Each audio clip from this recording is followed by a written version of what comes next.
નમસ્કાર વિદ્યાર્થી મિત્રો, આપનું હાર્દિક સ્વાગત છે એજ્યુકેશન ઇન ગુજરાતી ચેનલ પર। આજનો આપણો ટોપિક છે ચેપ્ટર 15 વિષય સાયન્સ। તેમાં જોઈએ ચેપ્ટરનું નામ છે કેટલીક કુદરતી ઘટનાઓ। તેમાં પ્રશ્ન પહેલો છે, નીચેના દરેક પ્રશ્નના ઉત્તર માટે આપેલા વિકલ્પોમાંથી સાચો વિકલ્પ શોધી તેમનો ક્રમ અક્ષર પ્રશ્નની સામે આપેલા કોષ્ટકમાં લખો।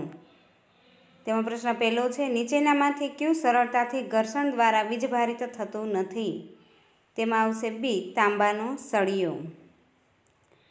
બીજું, જ્યારે કાચના સળિયાને રેશમના ટુકડા સાથે ઘસવામાં આવે છે ત્યારે શું થાય છે? તેમનો જવાબ આવશે બી, સળિયો ધનભારિત થાય છે જ્યારે કાપડ છે તે ઋણભારિત થાય છે। પ્રશ્ન ત્રીજો, બોલપેનની વપરાયેલી રિફિલને જોરથી પોલિથીનના ટુકડા સાથે ઘસવામાં આવે છે। આ અંગે નીચેના પૈકી કયું વિધાન સત્ય નથી? તેમાં આવશે સી, રિફિલ અને પોલિથીન પર ઉત્પન્ન થતા વીજભારો સમાન પ્રકારના હોય છે।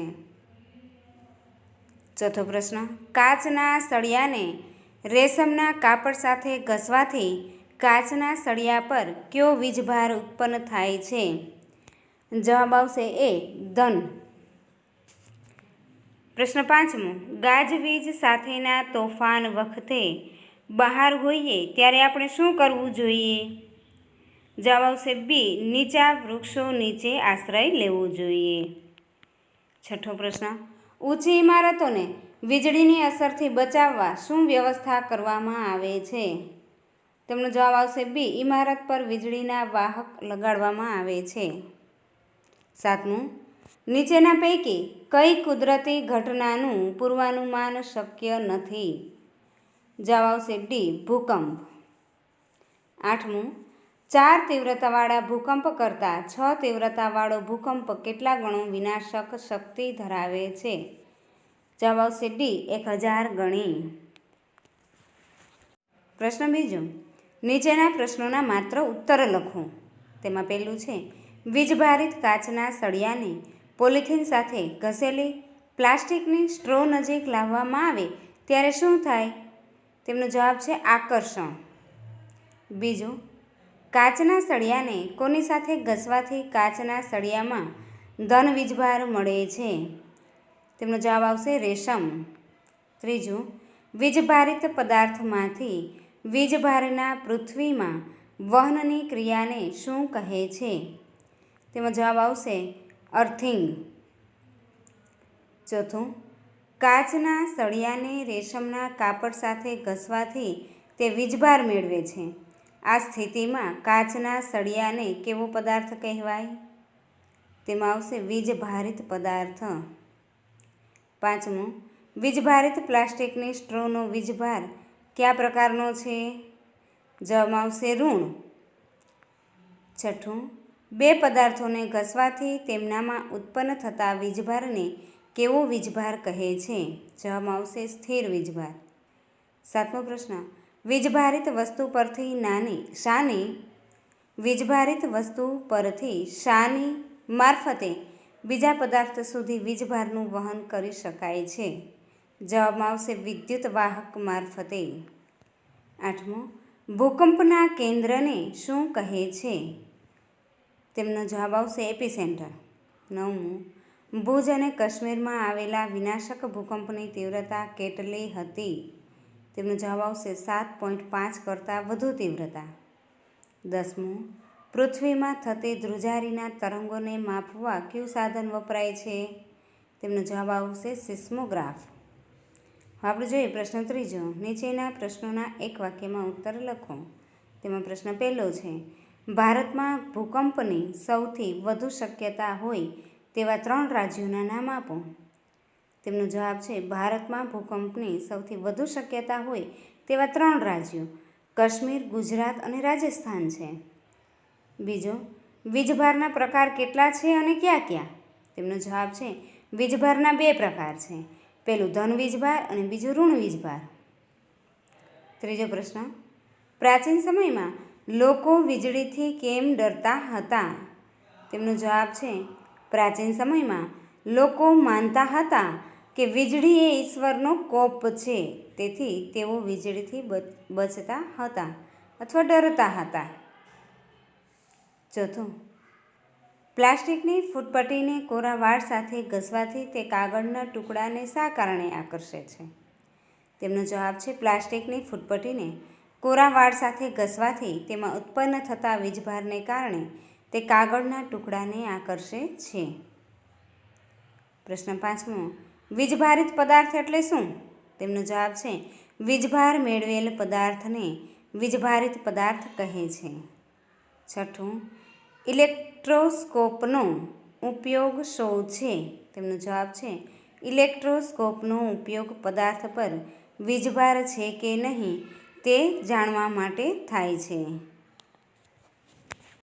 7મો પ્રશ્ન છે, બે અસમાન વીજભારો એકબીજા સાથે કઈ પ્રતિક્રિયા દર્શાવે છે?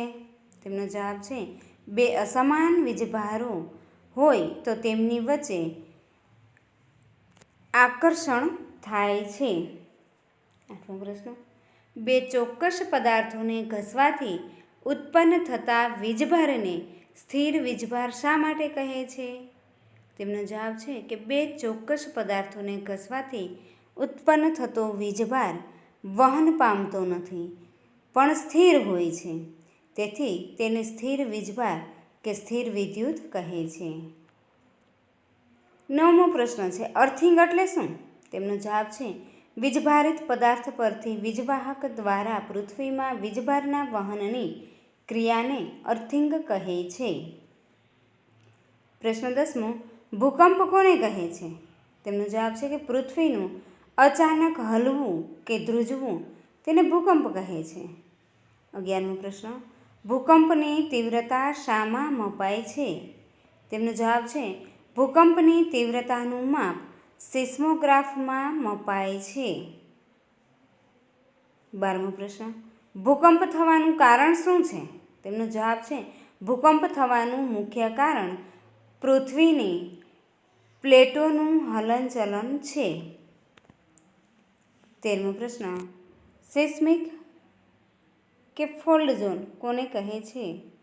પૃથ્વીની પ્લેટોની ધાર ઉપર ભૂકંપ થઈ શકે તેવા સૌથી નબળા વિસ્તારોને સિસ્મિક કે ફોલ્ડ ઝોન કહે છે. 14મો પ્રશ્ન, મોટા ભૂકંપને લીધે બીજી કઈ કુદરતી ઘટનાઓ બને છે? તેમનો જવાબ છે મોટા ભૂકંપને લીધે પૂર, ભૂસ્ખલન અને સુનામીની ઘટનાઓ બને છે. 15મો પ્રશ્ન છે, સિસ્મિક તરંગો એટલે શું? તેમનો જવાબ છે પૃથ્વીના પોપડાની ધ્રુજારીને લીધે પૃથ્વીની સપાટી પર તરંગો સર્જાય છે તે તરંગોને સિસ્મિક તરંગો કહે છે. પ્રશ્ન 4, નીચેના પ્રશ્નોના ટૂંકમાં ઉત્તર લખો. તેમાં પહેલું છે, શિયાળામાં સ્વેટર કાઢતી વખતે તડતડ અવાજ થાય છે, સમજાવો. તેમનો જવાબ છે કે શિયાળામાં પહેરેલ ઊનનું સ્વેટર શરીર સાથે ઘર્ષણ થવાને કારણે વીજભાર પેદા કરે છે. સ્વેટરને કાઢતી વખતે સ્વેટર અને શરીર વચ્ચે વીજભાર થવાથી મુક્ત થતી ઊર્જાને કારણે તડતડ અવાજ ઉત્પન્ન થાય છે. પ્રશ્ન 2, સમજાવો કે શા માટે વીજભારિત પદાર્થને આપણા હાથ વડે અડવાથી તેનો વીજભાર દૂર થાય છે? તેમનો જવાબ છે મનુષ્યનું શરીર વિદ્યુતનું સુવાહક છે. જ્યારે વીજભારિત પદાર્થને આપણા હાથ વડે અડકવામાં આવે છે ત્યારે વીજભારિત પદાર્થનો વીજભાર આપણા શરીરમાંથી જમીનમાં ચાલ્યો જાય છે. આમ આ રીતે વીજભારિત પદાર્થનો વીજભાર દૂર થાય છે. પ્રશ્ન 3 છે, બે યોગ્ય પદાર્થોને એકબીજા સાથે ઘસવાથી વીજભારની ઉત્પત્તિ ઉદાહરણ આપી સમજાવો. તેમનો જવાબ છે બે પદાર્થોને પરસ્પર ઘસવાથી વીજભાર ઉત્પન્ન થાય છે. ઉત્પન્ન થયેલો વીજભાર પદાર્થ પર સ્થિર હોય છે. તેઓ જાતે વહન થતું નથી. વીજભાર મેળવેલા પદાર્થ પર સ્થિર હોય છે. તેઓનું જાતે વહન થતું નથી. વીજભાર મેળવેલા પદાર્થોને વીજભારિત પદાર્થો કહે છે. પ્લાસ્ટિકની રિફિલને પોલિથીનના ટુકડા સાથે ઘસવામાં આવે છે ત્યારે રિફિલ અને પોલિથીન બંને વીજભાર મેળવે છે. બંનેના વીજભાર અલગ અલગ પ્રકારના એટલે કે એકમાં ધન વીજભાર અને એકમાં બીજામાં ઋણ વીજભાર હોય છે. પ્લાસ્ટિકના કાંસકાને કોરા વાળ સાથે ઘસવાથી તેમજ તેના પર પદાર્થોને એકબીજા સાથે ઘસવાથી તે વીજભાર ઉત્પન્ન કરે છે. હવે આપણે પ્રશ્ન ચોથો જોઈએ કે વીજભારના પ્રકારો જણાવી તેમની આંતર પ્રક્રિયા સમજાવો. તેમાં જોઈએ કે વીજભારના બે પ્રકાર છે, ધન વીજભાર અને ઋણ વીજભાર. બે ધન વીજભારો કે બે ઋણ વીજભારો સમાન એટલે કે સજાતીય વીજભારો કહેવાય છે. સમાન વીજભારો ધરાવતા પદાર્થો નજીક લાવતા તે અપાકર્ષણ થાય છે. એક ઘન વીજભાર અને બીજો ઋણ વીજભાર અસમાન વીજભારો કહેવાય. બે અસમાન વીજભારો ધરાવતા પદાર્થોને નજીક લાવતા તે અપાકર્ષણ થાય છે. હવે આપણે જોઈએ 5મો પ્રશ્ન છે, વીજભારિત કાચના સળિયા પર ધન વીજભાર હોય છે. આ પરથી વીજભારિત પ્લાસ્ટિકની સ્ટ્રો પર કયો વીજભાર હશે તે નક્કી કેવી રીતે કરશો? તેમનો જવાબ છે, કાચના સળિયાને રેશમ સાથે ઘસો. વીજભારિત કાચનો સળિયો ધન વીજભાર ધરાવે છે. હવે પ્લાસ્ટિકની સ્ટ્રોને પોલિથીન સાથે ઘસી તેને વીજભારિત કરો. વીજભારિત પ્લાસ્ટિકની સ્ટ્રોની નજીક ધન વીજભાર કાચના સળિયાને લાવવું. આમ કરવાથી બંને વચ્ચે આકર્ષણ થાય છે. આ પરથી સ્પષ્ટ થાય છે કે કાચના સળિયા અને પ્લાસ્ટિકની સ્ટ્રો પર પરસ્પર વિરુદ્ધ પ્રકારના વીજભાર છે. 6. ગાજવીજ સાથેના તોફાન દરમિયાન કઈ જગ્યાઓએ હોવું સુરક્ષિત નથી? તેમાં પેલું છે ખુલ્લા વાહનો જેવા કે મોટરસાઇકલ, ટ્રેક્ટર, ખુલ્લી ગાડીઓમાં હોવું સુરક્ષિત નથી. બીજું ખુલ્લા મેદાનો, ઊંચા વૃક્ષો, બગીચાના છાપરા તથા કાઢેલા સ્થળો વીજળીના આંચકા આપણને બચાવતા નથી, તેથી તેવી જગ્યાએ હોવું સુરક્ષિત નથી. પ્રશ્ન 7મો, આપણી જાતને વીજળીથી બચાવવાના 3 ઉપાયો જણાવો. તેમાં પહેલું છે વીજળી અને ગાજવીજ વખતે ઘરની નજીક બહાર હો તો ઘરમાં કે કોઈ ઇમારતની નીચે ચાલ્યા જવું, ખુલ્લામાં રહેવું નહીં. બીજું બસમાં મુસાફરી કરતા હો તો વાહનના બારી બારણા બંધ કરવા. ત્રીજું બહાર ફરતા હોઈએ તો નીચા વૃક્ષો નીચે આશ્રય લેવો. 8મો પ્રશ્ન છે, ગાજવીજ દરમિયાન તમે ઘરની અંદર હો ત્યારે તમારે શી સાવધાની રાખવી જોઈએ? તેમનો જવાબ છે, ગાજવીજ દરમિયાન આપણે ઘરની અંદર હોઈએ ત્યારે નીચેની બાબતોની સાવધાની રાખવી જોઈએ. પહેલું, ટેલિફોનના વાયરો, વિદ્યુત વાયરો અને ધાતુની પાઇપ પર વીજળી ત્રાટકી શકે છે, તેથી આ બધા સાથેનો સંપર્ક ટાળવો. બીજું, લેન્ડલાઇનનો ઉપયોગ કરવો નહીં, મોબાઈલ ફોનનો ઉપયોગ કરી શકાય. ત્રીજું, વહેતા પાણીનો સંપર્ક ટાળવો, નહાવવાનું ટાળવું જોઈએ. પ્રશ્ન 9, ભૂકંપ શાથી થાય છે તે સમજાવો. તેમાં જોઈએ કે પૃથ્વીનું સૌથી બહારનું પડ સળંગ નથી, તે ટુકડાઓમાં વિભાજિત થયેલું છે. દરેક ટુકડાને પ્લેટ કહે છે. આ પ્લેટો સતત ગતિમાં હોય છે. જ્યારે તેઓ એકબીજા સાથે ઘસાય છે કે અથડાવાથી એક પ્લેટ નીચે બીજી પ્લેટ આવી જાય છે ત્યારે પૃથ્વીના પોપડામાં વિક્ષોભ ઉત્પન્ન થાય છે. આ વિક્ષોભ પૃથ્વીની સપાટી પર ભૂકંપ સ્વરૂપે દેખાય છે. 10મો પ્રશ્ન, ભૂકંપને લીધે થતું નુકસાન જણાવો. તેમાં પહેલું છે કે જેને લીધે મોટા પાયે માનહાનિ અને સંપત્તિને નુકસાન થાય છે. બીજું, ઇમારતો, પુલ, ડેમ તથા શોપિંગ સેન્ટરોને નુકસાન થાય છે. ત્રીજું, તેને લીધે પૂર, ભૂસ્ખલન અને સુનામી જેવી ઘટનાઓ બને છે અને મોટું નુકસાન પહોંચાડે છે. 11મો પ્રશ્ન છે, માની લો કે તમે ઘરની બહાર છો અને ભૂકંપ થાય છે તમે તમારી જાતના રક્ષણ માટે શું પગલાં લેશો? તેમાં પહેલું છે કે આપણે ખુલ્લા સ્થળ તરફ ચાલી જવું. બીજું, ઇમારતો, વૃક્ષો તથા વિદ્યુતની લાઈનોથી દૂર રહેવું. ત્રીજું, મોટર કે બસમાં હો તો બહાર ન આવવું. વાહન ચાલકને ધીમે ધીમે ખુલ્લા સ્થળ સુધી વાહન ચલાવવાનું કહેવું.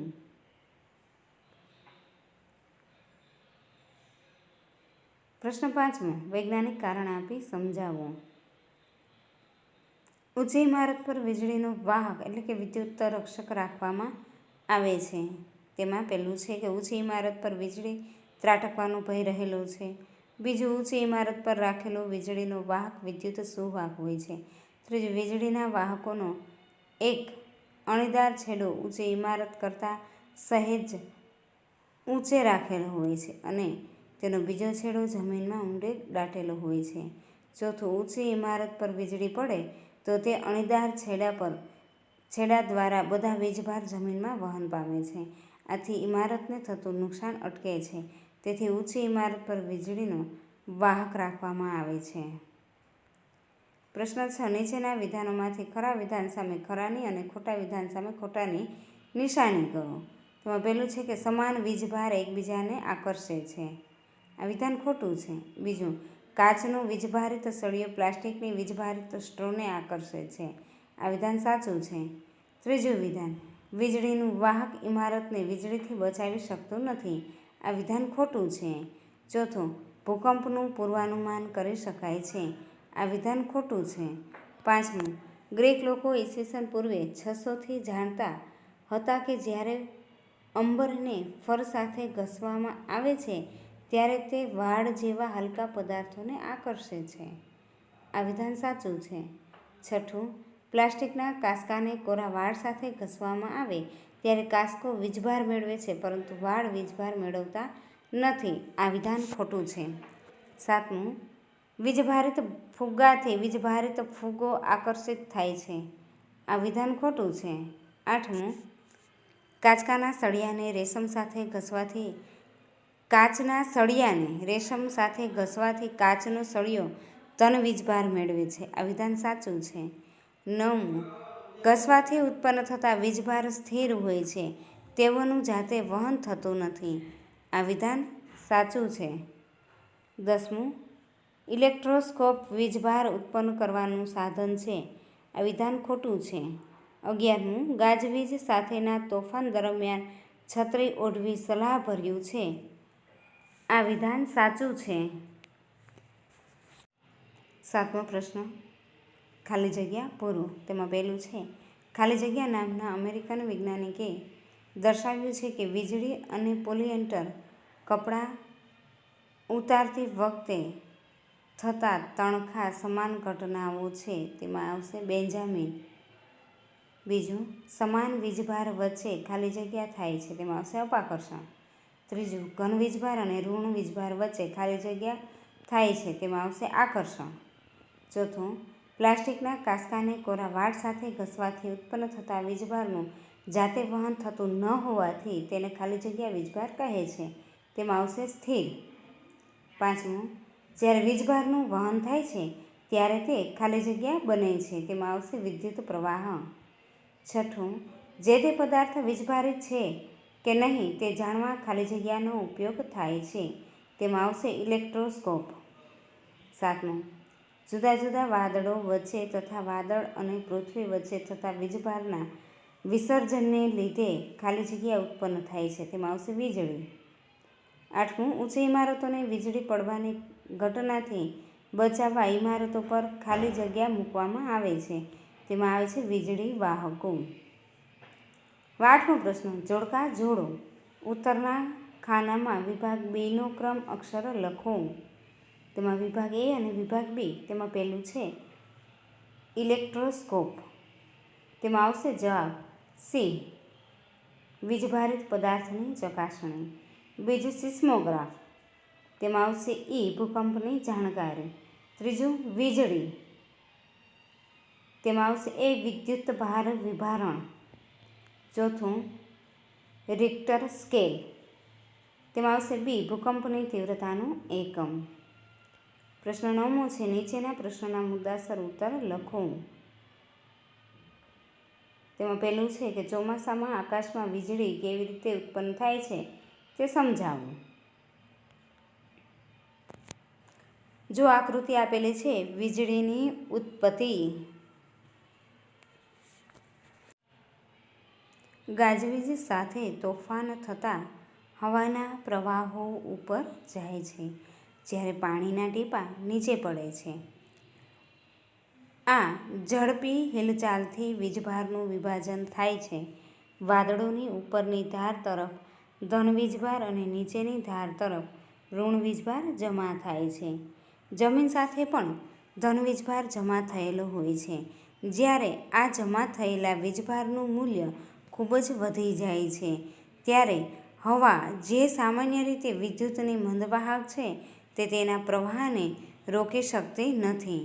ધન અને ઋણ વીજભાર ભેગા થતાં પ્રકાશનો લીસોટો થતાં અવાજ ઉત્પન્ન થાય છે. આ લીસોટાને આપણે વીજળી કહીએ છીએ. પ્રશ્ન બીજો છે, સિસ્મિક ઝોનમાં રહેતા લોકોએ ભૂકંપ સામે રક્ષણ મળે તે માટે શું કરવું જોઈએ? તો તેમનો જવાબ છે કે આ વિસ્તારમાં આવેલી ઇમારતોની રચના એવી રીતે થયેલી હોવી જોઈએ કે તે મોટા આંચકાઓ સહન કરી શકે. આધુનિક ટેકનોલોજીથી આ શક્ય બન્યું છે. બીજું, ભૂકંપ સલામત હોય એવા માળખાં ઊભા કરવા એ સલાહભર્યું છે. આ માટે યોગ્ય આર્કિટેક્ટ્સ અને માળખા માટેના ખાસ એન્જિનિયરોનો સંપર્ક કરવો. ત્રીજું, ભારે બાંધકામ મટીરીયલને બદલે માટી અને લાકડાનો ઉપયોગ વધુ કરવો જોઈએ. ચોથું, કબાટ અને છાજલીઓ દિવાલ સાથે લગાડેલ હોવા જોઈએ. પાંચમું, દિવાલ ઘડિયાળ, ફોટો ફ્રેમ કે પાણીના ગીઝરો લટકાવો ત્યારે ધ્યાન રાખો કે ભૂકંપ આવે ત્યારે તે લોકો ઉપર ન પડે. છઠ્ઠું, કેટલીક ઇમારતોમાં ભૂકંપ સમયે આગ લાગે છે તો તેને માટે અગ્નિશામકો ચાલુ સ્થિતિમાં રાખવા. થેન્ક યુ મિત્રો.